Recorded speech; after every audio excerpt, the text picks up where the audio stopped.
everybody. Welcome to or welcome back to Sectors Made Simple. My name is Jonathan, and today we are talking about how we can build bear-resistant portfolios using the tools here at Sectors Made Simple. Now, if you don't have access to our tools, that's totally fine. The information in this webinar will still be informative no matter what. The goal here is that you can walk away with a stronger understanding of how we can adjust, or if we need to adjust, our investment approach based on if we are or are not in a bear market. Now, I'm going to cover the basics of all of that and show off examples of different types of investments that we can use. And those don't require an access to our tools. But we do want to highlight how our tools can make decisions and choosing the right investment simpler. So, the information here will be awesome, regardless of if you do or don't have access to our tools through a Sectors Made Simple subscription. So I hope you're along for the ride. Let's dive right into it. We're going to explore how we can build a portfolio for our investments. So we're going to cover what our goals are when it comes to investing in a bear market, the differences between short, mid, and long-term investments, how they handle bear markets, whether it is or is not something that we need to be worried about. Then we're going to get into how we can mitigate or reduce the risk in our portfolio. And finally, provide some examples of investments for each one of these categories: short, mid, and long-term investments. Lastly, whenever we're talking about these strategies or these investments, where possible, I'm going to highlight some of the ways that the tools that we offer here at Sectors Made Simple can make those informed investment decisions simpler. A really quick note. I do want to provide a bit of a disclaimer before we dive into the material. It's not fun, but it's important. Everything we're talking about today is based on my research and my opinions. It is analysis that I have done, and I'm sharing my findings with you. Past results cannot guarantee future performance. So just because a stock went up by 50% last year, it doesn't mean it's going to go up by 50% this year. Just because a stock went up last bear market, it doesn't mean that same stock is going to go up this bear market. So it's important to remember that the goal is not to advise you on what you should or shouldn't buy, and it's not to tell you that these are the only investments worth considering. Instead, the goal here is to give you a starting point. It's to give you a place that you can begin if you're just starting off, or if you're getting nagged enough by your parents or by your family to start investing, and you want a good resource that covers all of the bases. That's what this is meant to be. And I want to share with you all how I think about investing in a bear market. Not just what we invest in. I'm not giving you the fish here. I'm teaching you how to fish. And that is really the important part here. I want to share with you the process of getting to the result, not just the result. So first, a little bit about Sectors Made Simple. Sectors Made Simple is a company run by family and friends. It is myself and my mom, my wife, Kira, and our best friend from college, Nate. We work together here with an incredible community of like-minded investors that are focused on giving a more well-rounded education and resource pool for investing. It's not about the crazy, high-risk, high-return world that you might see. It's all about consistent over a longer period of time returns. It is about investing for the long run, not for the short-term dopamine. So our tools focus on finding market leaders, companies or areas of the market that are performing the best at any given time, and how we can find opportunities within these markets based on widely accepted trends. We're not trying to reinvent the wheel here. Instead, we're just trying to turn these wheels into something a little bit nicer. Instead of just saying ride on a unicycle, we want to at least give you a couple more wheels to stabilize with. So while our tools focus on market leaders and finding market leaders, our education is much more broad.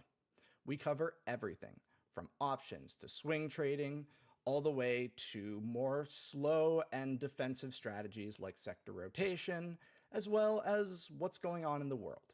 So economics, current events, and how they impact our investments. We do this through our live webinars offered every Tuesday. Typically, these are available to Sectors Made Simple subscribers, but right now for May, it's open to everyone. So thanks for joining us. But also, the goal of this education is to give you a better idea of the world that we are investing in, not just the investments. All of our recorded webinars are kept and put on our website, SMS Learn, learn.sectorsmadesimple.com. Here, you can go through and browse all of the content that we've created. There is a lot of content to explore. And again, for May of 2025, everybody has full access to all of this education. Now, if you don't want to try and figure out your way around the website or start poking around, we have provided you a very solid place to get started. Our Matrix Essentials playlist is a one-stop shop to learn everything that is important about investing in today's markets. So if you don't know where to start, that is a great place to begin. Now, let's get to the content. I want to talk about why it's valuable to invest during a bear market. The simplest answer is bear markets are part of any healthy market cycle. A bear market is not something that is strange or only happens when there is a horrible event going on. Bear markets are normal. It is not if we will have a bear market, it is when. So the market is this is actually a really important piece here. People always talk about bull markets last longer than bear markets. And by people, I mean me included. We'll talk about how bull markets last 4 years, bear markets last 9 months. So we're in a bull market more often than we're in a bear market. And that is true. We do spend more time with the market going up than we do with the market going down. But a lot of beginner investors want to wait until the market has recovered. After a bear market happens, the market's dropped, people are putting back together the pieces, and recovery begins. That is technically the beginning of the bull market. But we're digging ourselves out of a hole. And in fact, we spend so much time digging ourselves out of that hole that it takes up 72% of the time. Only 28% of the time, the market is reaching a new high and seeing where the new top is. The rest of the time, it's either in a bear market or it's recovering from a bear market. So that's why I really wanted to do this webinar, is to show that we can't and shouldn't wait, in my opinion, until a bull market is already in full swing and we've recovered all of the losses. Because if we're waiting for that, we're already going to be more than 2/3 of the way through that bull market. So instead, let's look at a more holistic way of approaching our investments, a way of investing through those months of a bear market and through the entirety of that bull market so that we get access to it all. The other thing is that bear markets are not black or white. It's not we are suddenly in a bull market and now we're in a bear market. Looking back in time, yes, we will draw a clear line at this was the top of the market, this was the bottom of the market. But in reality, when we're living it day to day, a bear market's not something that happens overnight. A bear market starts off with a bad day, then a bad week. Then the market goes down 10% from its high, and now we call it a correction. Is it suddenly that we woke up and it was in a correction? No, it slid down to that correction bit by bit. Same thing will happen to a bear market. A bear market is a loss of 20% or more. So we slide into that bear market 1% at a time. So it starts off with minor losses that increases over time. It's the whole, boiling a frog analogy. I hate using that, but it kind of works here. We are seeing minor losses bit by bit over time. So it's not like you can see that a bear market will start tomorrow and move out your money. Just like you don't know when a bull market is going to begin. So you don't know where the bottom of the market is. So just saying, oh, I'll wait till the market starts going up. A bear market is going to have a few good days. It might have a few good weeks. But the overall trend would still be negative. A recovery can have a lot of good days and a few bad days. And when you're living it day to day and you don't have this clear sign in front of you that says bull market, it's hard to know. So we can't just go off of is a bull market, will invest, is not, won't invest. Because living it is a little bit different than looking at it in the past. And the last thing, there's still money to be made. There are still opportunities within a bear market. And just holding cash isn't going to save you money. Because the thing is, inflation is not a problem, it is a goal. While too much inflation is bad and is a problem, the Federal Reserve, the big people that make all the decisions for economic policy in the US, they want inflation, somewhere in the range of 2 to 3%. And the reason they want that inflation is because it encourages you to spend your money. If you know your money is going to be worth less tomorrow than it is today, you're more likely to spend that money today. Here's a quick chart. Over the past, I think this went up to 2022. If we look here at this chart, anything above zero is positive inflation, which means your money will be worth less tomorrow than it was today. Besides the Great Recession of 2008, inflation's positive. And it's usually positive somewhere in the range of 2 to 3%, which means that if you're just holding cash waiting for that bull market, you are losing 2 to 3% of your money per year. So bear market doesn't mean that the market is going down, that everything in the market is going down. There are investments that are still making profits, and there's ways of even profiting off of the losses that the general market is seeing. So sitting it out and waiting until a bull market, you are still losing a little bit of money. Waiting until everything, or rather looking for the diamond in the rough, that is where we can try and focus our attention.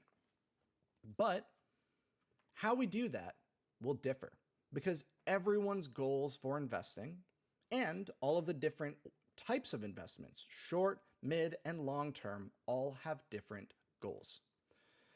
Investing is always a game of risk versus reward. I am willing to risk 5% of my money to make 10% profit, just as an example.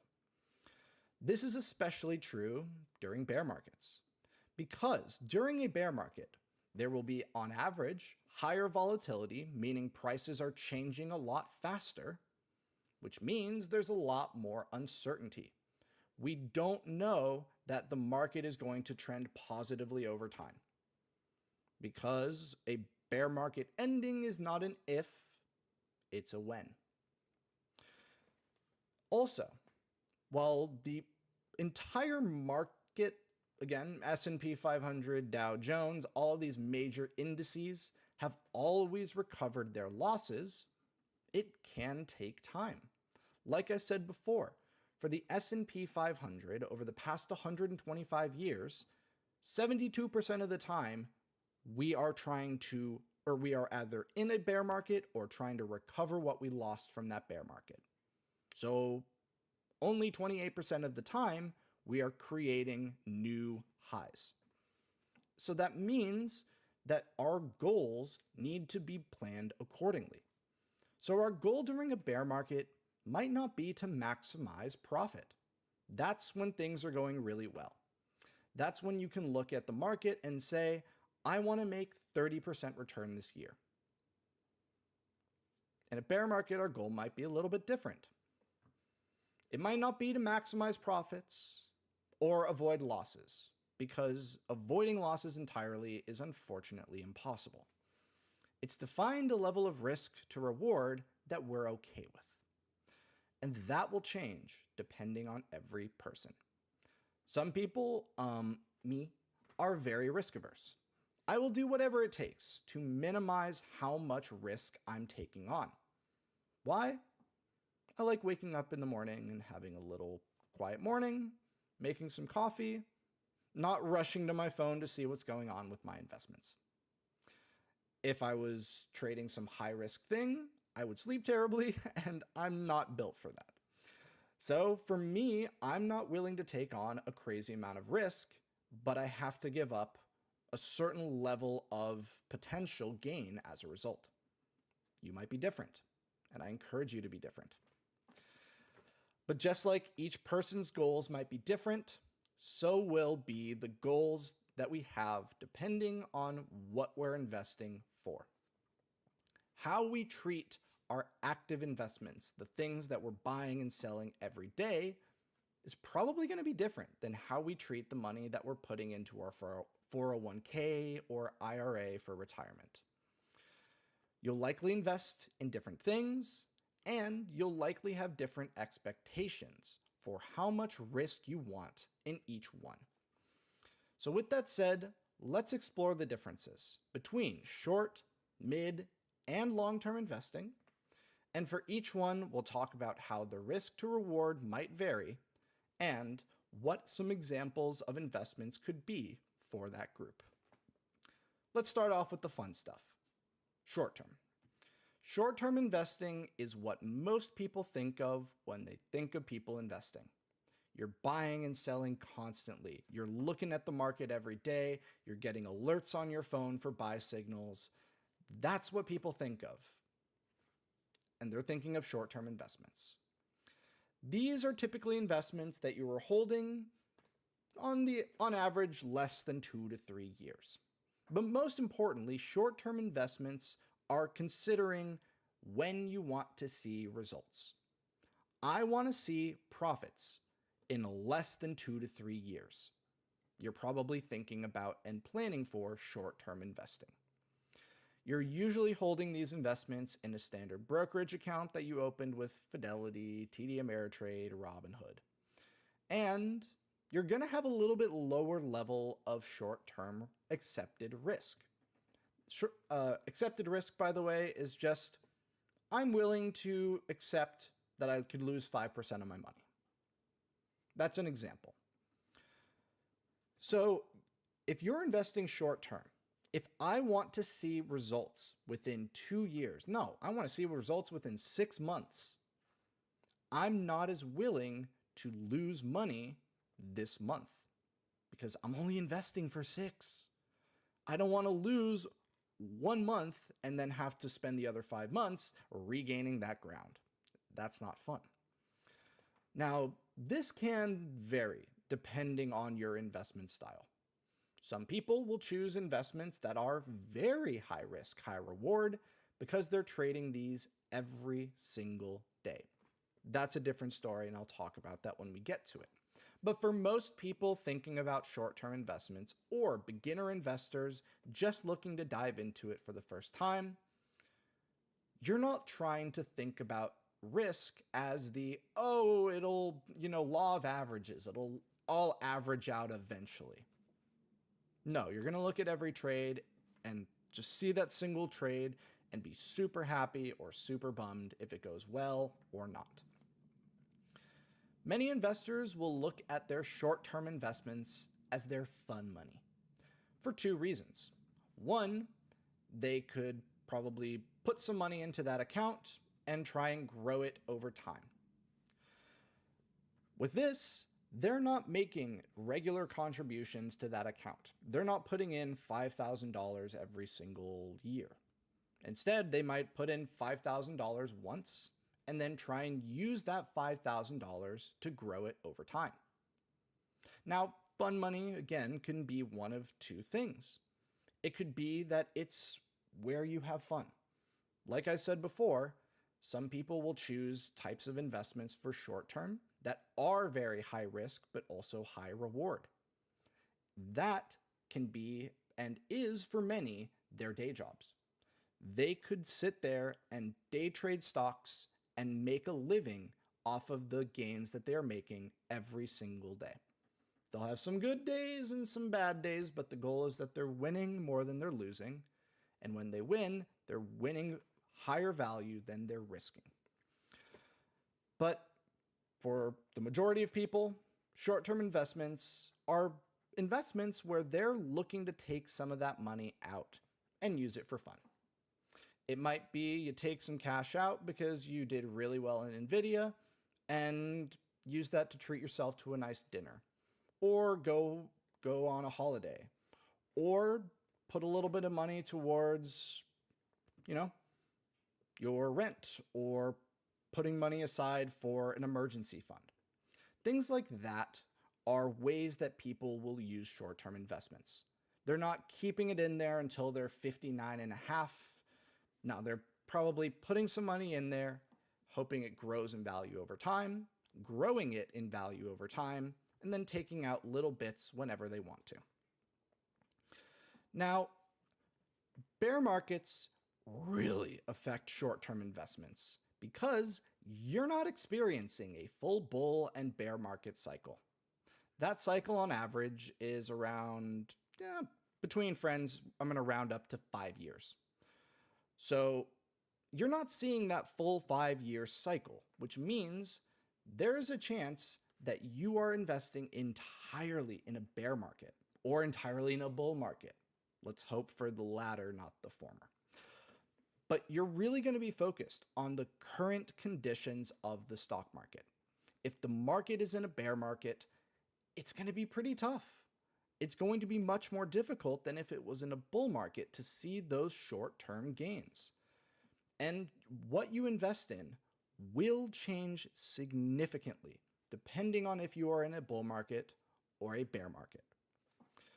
Now, here are a couple of investments.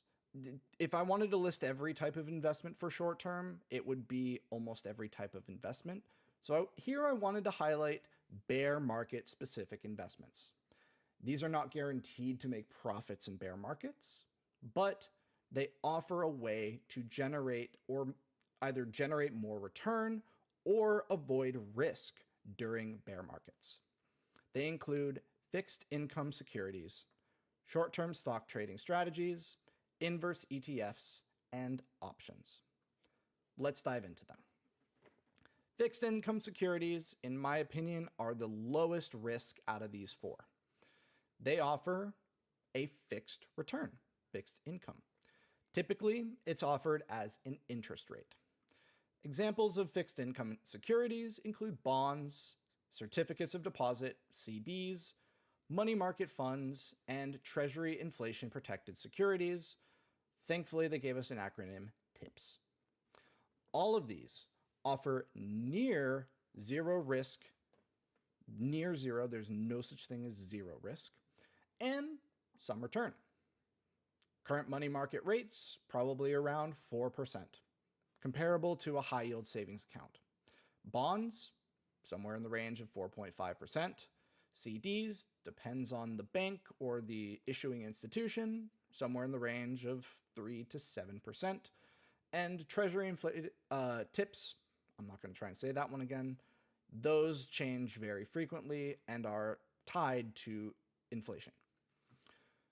For all of these examples, you'll notice I could tell you this is the rate. This is how much that thing would pay out.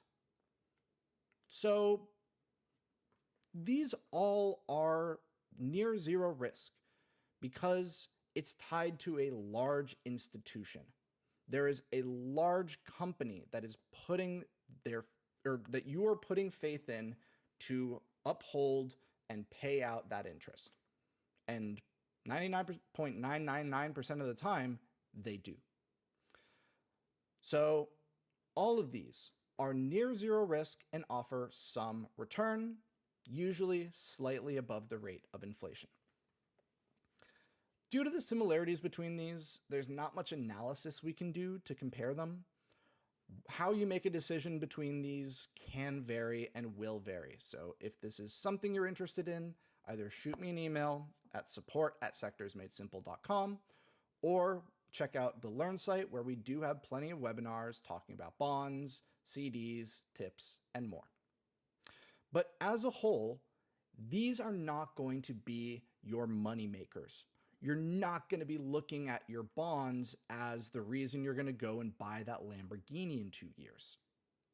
These are the better than cash options, in my opinion. If you are super risk averse, but you want your money somewhere that's not just your checking account or your savings account earning 0.05% interest, sure, these are great options, in my opinion. But they're fixed return. It's not you can make 20% return in the next year. You're making 4.5%. So if we want to increase our potential for gain, we need to be willing to take on a little bit more risk, which is where most investors go to stocks. Stocks are often seen as an easy way of improving return potential at the cost of a little bit more risk. Stocks are small pieces of a company that you can buy with the hope that the value of that company goes up over time. So when you sell the piece of the company, you can sell it for more than you bought it. Especially in bear markets, when the majority of companies are losing value, there is no guarantee the stock will go up. So that's the big difference. With tips, with bonds, with CDs, the only way that they can lose money is if the institution goes completely belly up. And that is extremely, extremely rare. And many types of fixed income securities are actually insured. Stocks, there is no insurance. This is accepted risk. Your stocks can, and in many cases, will go down on some days. Most short-term trading strategies or ways of finding companies to invest in will rely on price change. Not if the company is strong or not if you believe in the company or not. It is usually your decisions are driven by price. Is the price going up? Is the price going down? How fast? And if it's a straight line or a bumpy one. We'll use these prices, or the whole way of thinking about it is called technical analysis. We will use technical analysis to find what and when to buy and for what price. Also, many people will use the same way of thinking to figure out when to sell these stocks. Some strategies here include buying on breakout signals, buying the dip.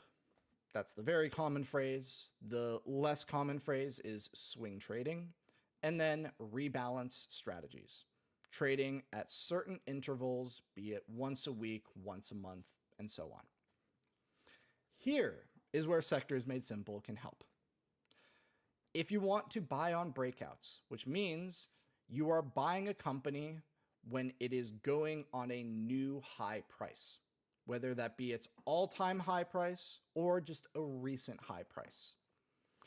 The goal here is to find companies that have gone on these, what we call buy signals.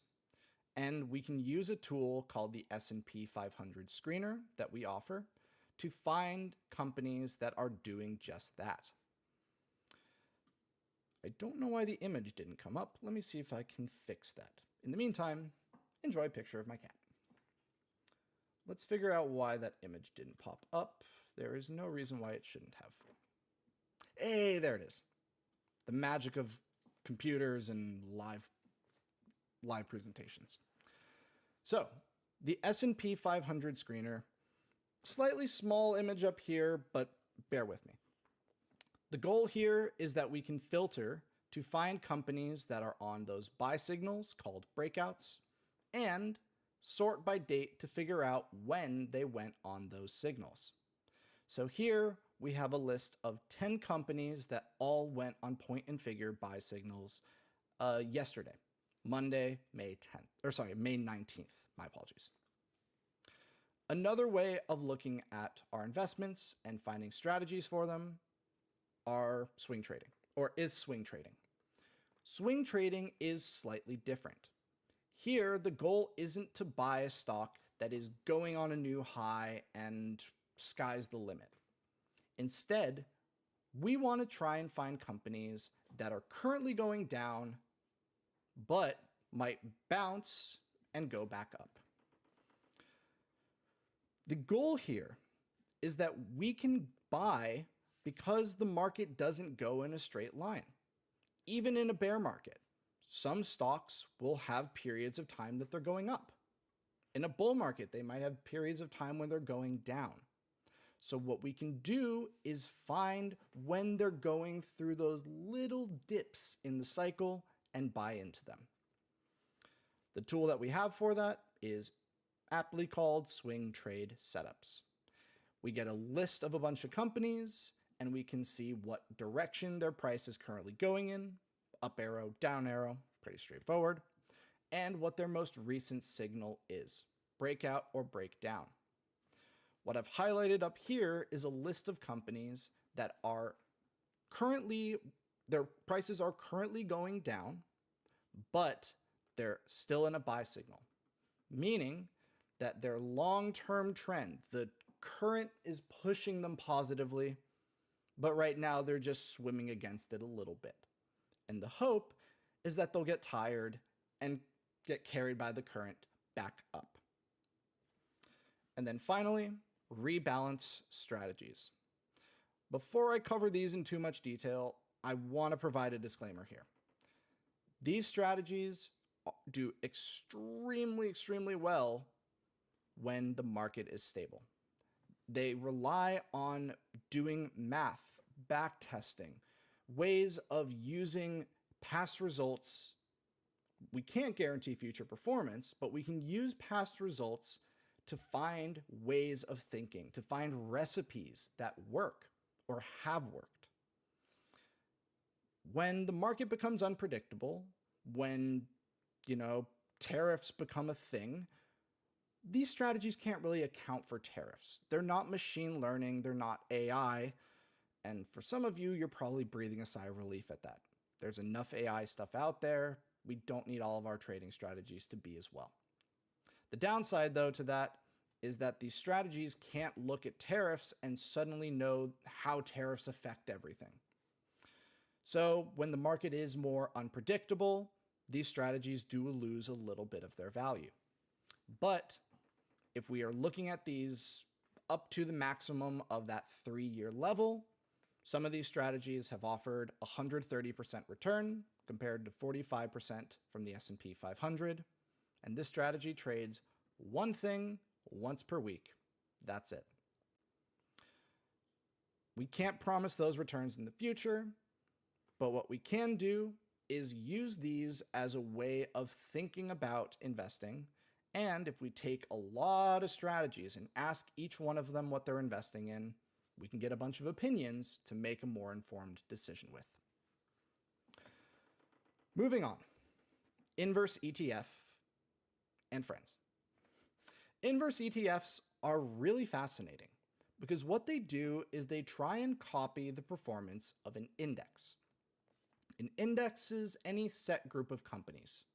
It could be technology companies. It could be the S&P 500. It could be the largest 100 companies in the NASDAQ. It could be gold. It could be semiconductors. You get the point.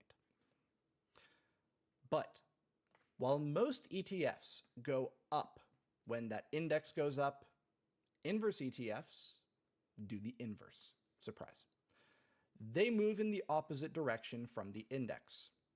So through these ETFs, even if we're in a bear market, even if the S&P 500 is dropping like a rock, that's where we make our profit. Now note, these do have increased risk because the stock market has historically trended positive over time. Bull markets, just like bear markets, are not a matter of if, they're a matter of when. So if you are betting that the market is going to go down, that's probably not going to work out if you're holding that for 5, 10, 20 years, because the market is going to tend positive over that longer period of time. So inverse ETFs are really cool, but have that increased risk because you're betting against the house. But I did want to include with this a couple of other friends, other types of ETFs or funds that allow us to profit off of the uncertainty or the negative trends in the market during a bear market. One example of this is a volatility ETF called VIXM. It looks at the volatility of the S&P 500, and when that volatility goes up, the value of that ETF goes up. I don't have an image of it here, so I want to quickly show you all a chart for VIX, just so we know what's going on. Sorry, I need to do VIXM so we get the fund. So VIXM tracks volatility. During times that volatility goes up, the price of that fund is also going to go up. When volatility goes down, the price of that fund is going to go down. Again, volatility going down is not an if, it's a when. So you can profit short term if you believe volatility is going to go up, but what goes up usually comes back down in terms of volatility. But here's an example. Above is the S&P 500 returns since about late February, before things got really crazy in the market. The red line is the S&P 500. The blue line is the inverse ETF SPDN for the S&P 500. And you'll notice it looks like you're looking at a reflection. When SPY or the S&P goes down, SPDN goes up, and vice versa. April got really bad before it got really good. We watched the market drop over 18%. It actually went over 20% for a few minutes. But we saw the market drop over 18% during that period, which means SPDN likely went up around 18%, but when the market recovered, SPDN fell. SMS can help quite a bit if you're interested in inverse ETFs, because you're betting against the market here, so tracking how these inverses are doing compared to the market is really, really important.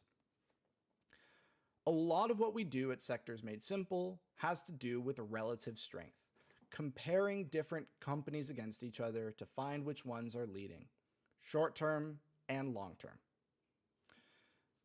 What we can do is use a custom matrix, a way of giving our program a list of companies that we choose and having it tell us who the leaders are today. On the right here, I created a custom matrix out of the S&P 500 and its inverse, the NASDAQ 100 and its inverse, and the volatility ETF. What we see is that all three of our inverse ETFs, NASDAQ 100, S&P 500, and volatility, are all much lower in strength compared to the NASDAQ 100 and the S&P 500. But we can also see how those strengths compare to a period from the past. So if we look compared to 1 month ago, back at the peak of that insanity in the market, we would have seen that QQQ, the NASDAQ 100, would have been one of the lowest on this list, while the S&P 500 would have been right there alongside it. So in the place of leadership, though, would have been our inverse ETFs. So if inverse ETFs are something you want to explore, a tool like this makes it really easy to go in and see who is doing better today. Higher numbers, higher current strength. And you get to see how today's strengths compare to those from the past. The last short-term investment for us to talk about is options. Options are very high risk, high reward, and involve trading contracts for stocks known as derivatives. These contracts come in two forms, puts and calls. And what they do is they allow you to profit if the stock goes up or down. A put, you are profiting if the price goes down. A call, you are profiting if the price goes up. But it's even more interesting than that, because when you get super into options, there are ways to profit where you say, if the price right now is $100, I'm betting that within the next month, the price won't go below or above $105 or $95. So the price will always stay between $95 and $105. Or if things are really crazy, I could bet that the price of that stock from $100 will go below 95 or above 105. There are so many ways to use options to not only profit if it's going up or down, but also to be able to profit if it's within or outside of a certain range of prices. While we don't have any purpose-built tools for options trading because of how quick a lot of options trades are, most people that are trading options are buying and selling that thing within 15 to 20 minutes. Our tools, most of them update once a day. So I don't want to get up here and say our tools are the magic solution that you need. Unfortunately, our tools do stop at being able to find strong companies within the market that we can look at for options. But where our tools end, our education can begin, and we do offer lots of education for options in both English and Spanish. Jonathan, why don't you make an inverted SPDN class? That's a great question. I would be very interested to explore inverse ETFs as a whole. Part of the reason why I haven't covered it in the past is it's a little tricky because, again, you are betting against the house. The stock market, the S&P 500, for the past 125 years has always trended positive over time. You are betting against that long-term trend. So it's not a consistent strategy that you can use during any kind of market. It very much is a bear market strategy that is usable 9 months out of the year, or 9 months out of the 5-year cycle. But if that's something people want to learn about, there is a lot of cool stuff to talk about. SPDN, leveraged funds as well are really interesting. So if that's something you're interested in, send me an email and I can definitely do a webinar on it in the future. Now, midterm investments. You'll notice that thankfully the amount of stuff we have to talk about will slow down because now we're getting out of the crazy, exciting parts. Because these investments are typically geared towards 3 to 10 year results. And because of that, we are willing to accept more risk because of bear markets because we're investing through at least one full market cycle. You will see a bear market and you will probably see a full recovery from that bear market and potentially even gains and new highs as well. So there's a lot more that we can do, but also a lot less that we have to worry about. There can be a lot of overlap with the short-term strategies and investments we've already talked about. Because in my opinion, the big difference between short-term and midterm investments is when you want to see the results.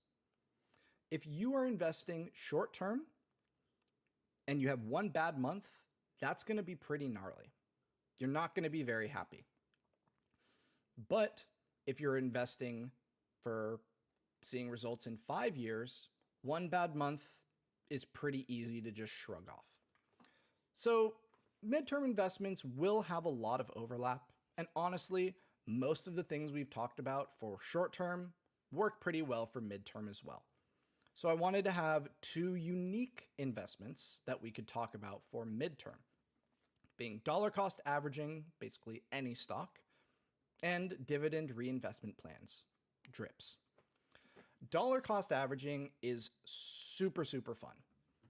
And it kind of relies on a single idea. We don't know where the bottom of the market is. So how can you buy the dip? This whole idea of buy low, sell high, that works really good.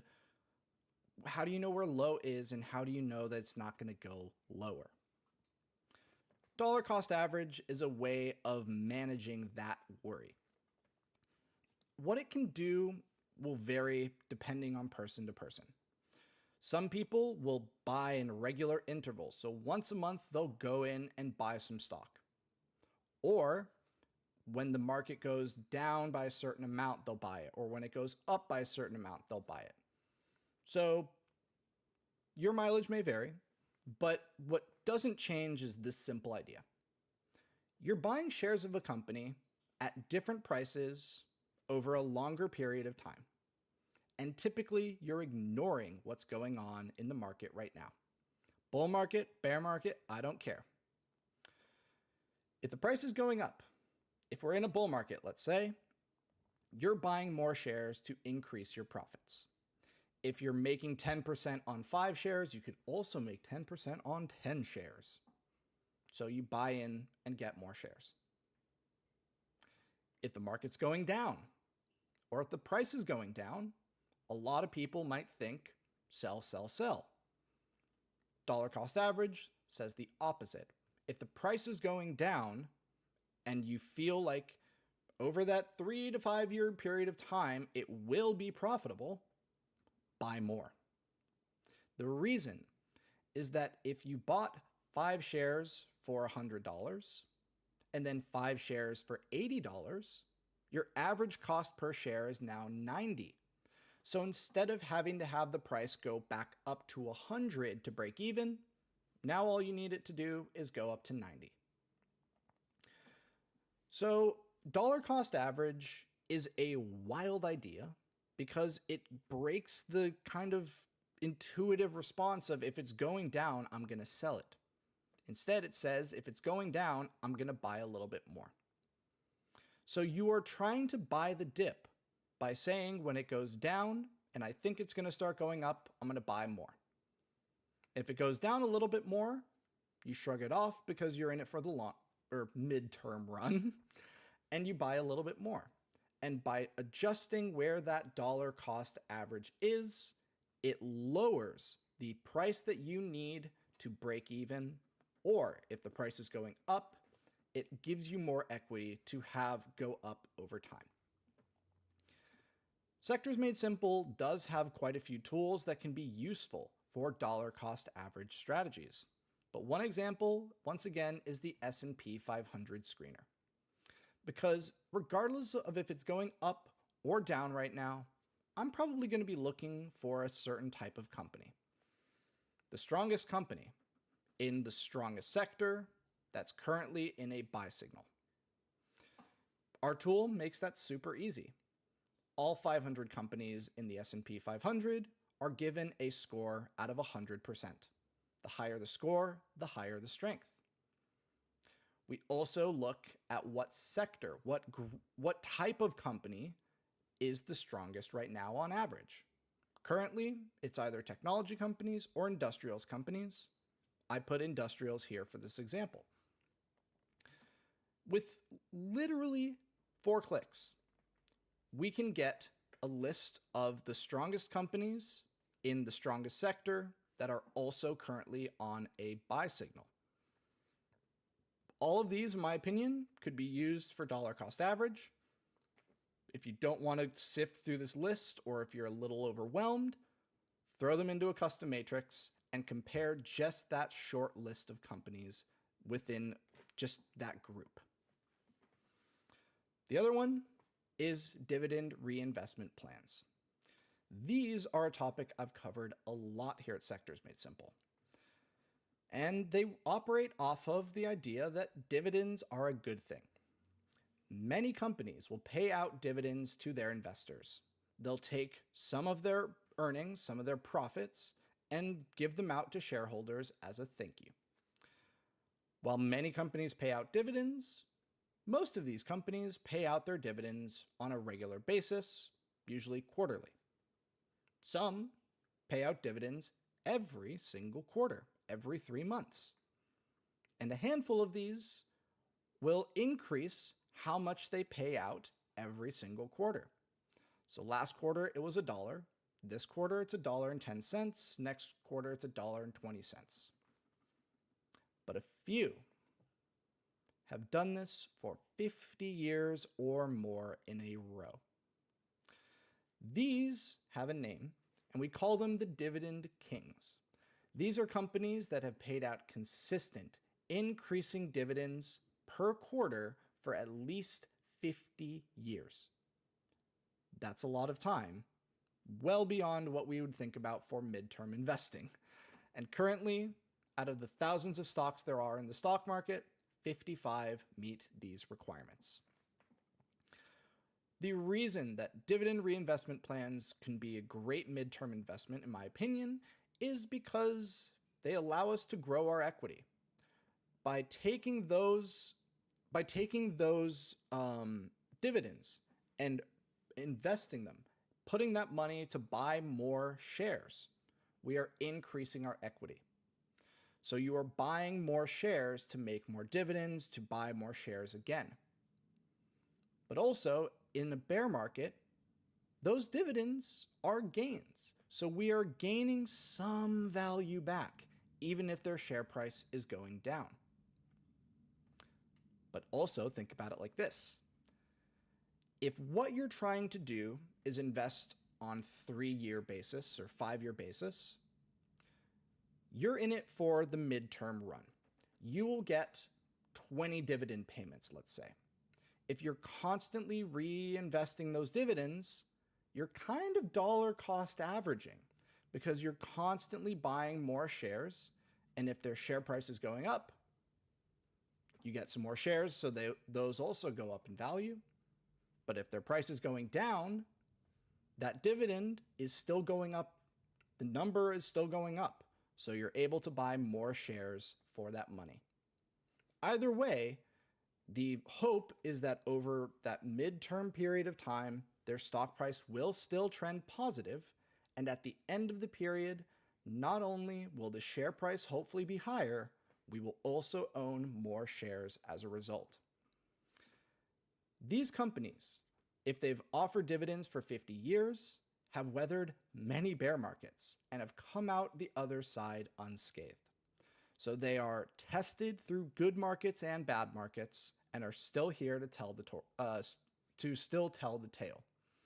So we can take those dividends, reinvest them into more shares, dollar cost average. So when the share price begins to go back up once again, we own more shares. SMS can help here because custom matrices are awesome. Websites like Motley Fool regularly put out lists of the top 10 or top 5 dividend kings for this month. Go find one of those lists, plug them into a custom matrix to see who the top performers are today. And lastly, long term. Thankfully, there's not much for us to go through here because these are typically investments you hold for 10 plus years, and they'll see good markets, bad markets, and everything in between. So we are very not concerned about where in that cycle we are. If we're in a bear market, bull market, doesn't really matter.